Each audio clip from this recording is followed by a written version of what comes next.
This changes absolutely everything for the Montreal Canadiens as we have multiple reports, including an update on one particular thing that absolutely unlocks the Habs for the future and the huge implications of David Savard's recent decision. We have to dive into all of that, plus some talk about Martin St. Louis winning a big time award. All of that coming up on this episode of Habs Digest. Jesse, let's get straight into this, and why not start with Coach Marty, the guy that we love to talk about so much, the guy that's brought this team from second worst all the way up to not quite first, but close enough in our hearts. A playoff spot's just as good. And this year, I wanted to bring up the Jack Adams Award odds right now. This comes from MGM Sportbook. Again, we don't bet on much, Jesse, but it is interesting. It paints a clear picture of who's going to get votes when we look at these betting odds. And right now, Marty is a close fourth place behind only Spencer Carberry of the Washington Capitals, Dean Evason of the Columbus Blue Jackets, and Scott Arniel of the Winnipeg Jets. Three very deserving candidates in front of him. Look, Jesse, when we're talking about Jack Adams Award winners, I think none of these coaches have accomplished as much with as little, I would say, as Marty St. Louis. This roster is awesome, but on paper at the start of the season, no one was pegging Montreal to be a playoff team. Let alone where they are now with a 90-plus point season. I understand Arniel. The Jets are absolutely amazing. The Capitals went from the last playoff team to the first seed in the East, and the Columbus Blue Jackets, of course, after the tragedy, had an incredible push as well. I would argue Marty's easily a finalist for this award over someone like Arniel. What do you think about this? And I want to hear the fans' opinions as well. Yeah, I'd definitely like to see Martin St. Louis as a finalist. I think he needs to get over Columbus's head coach, just for the fact that we did make the playoffs when it really matters. But I mean, like, this season has been absolutely fantastic for Martin St. Louis, filled with just like so much growth. And again, like, when Hughes put Martin St. Louis like in this position in the first place, like, he knew that he was a winner, but this season has still been a process for Martin St. Louis all the same. Self-admittedly, he said that like over this recent stretch, like just as this young team needed to learn how to win in very key situations, which they hadn't quite been before, to kind of lock their spots to the playoffs, he himself has learned a lot over that period to learn how to coach to really win these tough games as well. So he's learned a lot over this period right now. And Josh, I'm just really excited what that means for the future of this Montreal Canadiens. Not just like the experience, the added experience for Hudson or Demidov. Like, this is big for Martin St. Louis as well, because we know this man is a student of the game. He's just absorbing information all the time. So right now, this is really going to help this team move forward. And even if Marty doesn't kind of full on win it this year, I'd love to see him a finalist. And the whole point, right, is to be in contention for this for years to come. Not just a Stanley Cup, but maybe this isn't the last we hear of Martin St. Louis in this conversation. Oh, I mean, look, Spencer Carberry, again, like I said, they went from the last playoff team to the first seed. I'm not saying the Habs are going to finish the first seed next year. But what I am saying is we're learning that anything is possible. And if Marty can pull that off, you can be sure he'll be the front runner next year. I think he should be a finalist. I do think, unfortunately, the voters are probably going to vote for Spencer Carberry, but we'd love to hear what your guys' thoughts are. I want to see Marty as a finalist. Like you said, Jesse, he even said he's growing with his team. He learned a lot this year. I can't wait to see how that manifests in the next few. But look, speaking of the next few years, we got to talk about some big news that came out today. I'm sure a lot of you guys have heard it already. This is David Savard's final NHL season. Now, we had some speculation. Shout out to our Habs Digest Rocket Richard, your group chat. A few of those guys were calling that earlier in the season, and he confirmed this will be it for him, Jesse. We'll bring up the quote right now from him. He went and said that, look, it's a decision based on how I feel. The body's just letting go. I'm just not able to do what I used to be able to do before. For me, it's a decision that's become evident. It's not the easiest decision to make, but once it's made, and I'm at peace with it. And you know what? I respect that a lot. We've noticed he's taken a step back. He's not as fleet-footed as he was. He was never the most fleet-footed, but he's slower now. And you could see physically it was taking a toll on him. And looking at the Habs right now, looking at his career, honestly, I think it's a good decision for him. Obviously, if he thinks it's a good decision, it's a good decision. And this has huge implications for the Habs' future, not only for this playoff run. We're all saying do it for Savvy, do it for David Savard. The guy who was 8th in the NHL, Jesse, despite his limited mobility, I guess you could say. 8th in the NHL in block shots. He's been laying it on the line every single day for Montreal. And speaking of the future implications, we'll get into some of the defensive depth in a second, but I just wanted to hear some of your thoughts on Savard's effort this year and his career during his time with Montreal. Yeah, for sure. Like 8th, this year, but even like over going back to 2011, he's been around like that top 15. He was actually 13th since then, like just showing how much this guy's been a soldier in 807 regular season games, but he's not done yet because we know like did the boys need any more motivation? Yeah. Like right now, like you have to feel like Savard is going to absolutely empty the tank right now for this team. And, it's really kind of, I know we'll kind of get into that, but the writing was on the wall where it's kind of that changing of the guard, right? But he has just given so much to this team, even taking like a Xhekaj kind of under his wing and kind of giving all that information there.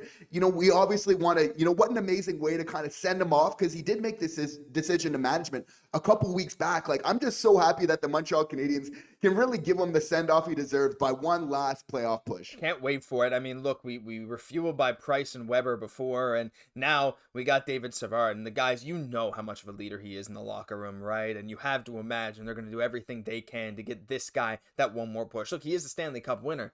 Who's to say he can't get a second? But, speaking of the future implications of this, of course, love David Savard. Honestly, if he thinks it's the best decision for him, I'm happy for him and hope we can go out with a bang. Wanted to look, though, at what the future looks like now, because obviously that opens up a spot on the right defense. And we already have, Xhekaj, who's been scratched a little bit, but ultimately he's not a right-hand shot guy. We know Lane has taken reps there. We know Guhle's taken a lot of reps there. We've seen Xhekaj on the right side. We've seen Struble on the right side. When Harris was still here, he was taking reps on the right side. Everyone was. But right now, it's really just Carrier and Savard. And so when we're looking towards the future, Jesse, the guy that jumps out at me is David Reinbacher. These are just some of our prospects. Hey, Bogdan's a right-hand shot guy as well. He played 50 minutes in a game recently in the KHL. Reinbacher and Mailloux are the two top guys for me, with Engstrom being a third there, because he is a left shot but can play the right side. I mean, to me, Jesse, we won't dwell on this too long because we do have something very interesting to get into, but to me, Reinbacher is the clear guy to fill in here. I don't necessarily anticipate Montreal. Well, look, you never know, because they've said they're open to going and get a big-time right shot defenseman, but if that ends up not being something they can pull off this summer, and even if it is, I still see Reinbacher ready and waiting to fill in that spot that David Savard's going to leave behind. Come on, for sure. This team's ready to go. David Reinbacher's ready to go for sure. We know he's battled a little bit of those injuries there. We got that great medical staff, which we'll get into in just a second. But this guy is going to be good for this team. He is ready to go. And of course, just gives even more kind of value to why we drafted a guy like David Reinbacher, to have it in the pipeline, because we're losing a valuable player. This is a heart and soul type of guy who just motivates his team by that effort in front of the net, being that bulldog in front of the net. Just obviously an amazing career for David Savard. And you have to feel like he's just had so many heroic performances, but with him knowing that these are his final games for a guy that really lives and breathes hockey, I'm just excited to see how he kind of rallies and the team around him as well. I'm excited. What do you guys think for next season, for this playoffs, knowing this is Savard's final year, and who's going to replace him come next year? Look, we got to keep our Davids per 60 up there. We had Desharnais, we went into Savard, now Reinbacher's the next one about to fill in. I'm just saying, it seems like it's destiny, but let us know your thoughts down below. Final thing today, and you alluded to it, Jesse, it's the injury stuff. Now, look, you saw Line in that intro video. You were probably taken aback. What on earth why would he show that again? And look, there's an important reason. And it's not about the injury itself. It's about how he recovered from it and the speed he recovered from it. And it's about Cayden Guhle and the speed he recovered from his injury, because I want to show you guys some very interesting statistics. And I saw this originally on Reddit, but I went and expanded it to just show a little more detail here. So feel free to pause, make sure your video is set to HD so that you can read all this, because if it's set to standard definition, you might not be able to see it. But feel free to pause and take a look at it. This is the games played this year, Jesse. We had 10 players play at least 80 games this year, and 3 more players play at least 70. That means we had 13 players over 70, 10 players over 80 games. Now, that seems like, okay, that's a lot of players playing over 80 games. That's a lot in an 82-game season. How does that compare to the last few years? Well, here's last year, where we had 5 players play 80 games and only 3 more playing 70. So only 8 total players playing over 70 games. Okay, remember, the medical staff was hired, I believe, was it before last year or partway through or something like that. So right now, anyway, it's been recent. Let's look at 2 years ago. 1 player, Nick Suzuki, played over 80 games. And we had 1 more player, Jonathan Kovacevic, play over 70. Everyone else was below 70.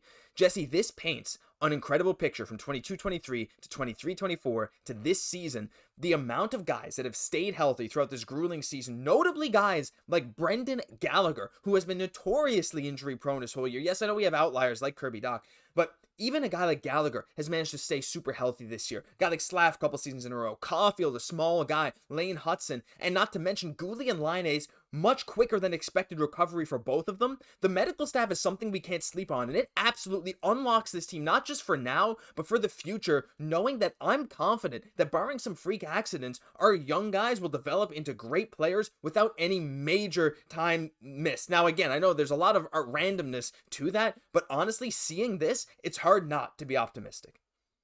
For sure. And this was something intentional that management did, was to bring the staff over. And we are seeing the year-over-year improvements, which is huge. We need a guy like Cole Caufield in our lineup regularly. When you got some smaller guys like him and Elaine Hudson, sometimes having that strong medical staff becomes that much more important, because we know Lane, for being a smaller guy too, Cole, smaller guy coming off that shoulder injury, they haven't missed a game. Even Cole, he's been consistently in the lineup for a minute now, which is absolutely unreal. So Josh, it's so apt that we are talking about this, because when we're talking about why we got into the playoffs, it's really the whole organization, from management, obviously at the top, but to the players, to the coaches, to also the medical staff, which is a huge part of this, that has taken like a weakness for this team, something that was really holding us back, that was obvious. We were at the bottom of the league. Like, we were like lapping teams in terms of so much injuries, and now really turning that into a strength, for this team, which is absolutely unreal, kind of going forward. And obviously, as you're gearing up for a playoff push, where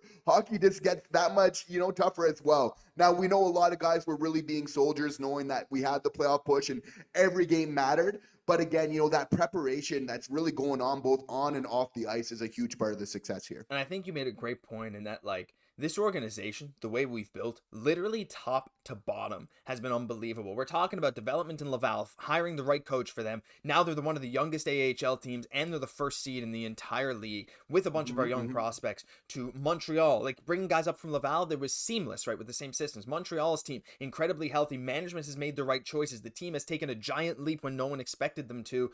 And they've been healthy, which again, that kind of all ties in together. And management has been very transparent. They've been very mature in their responses. No quick, rash decisions.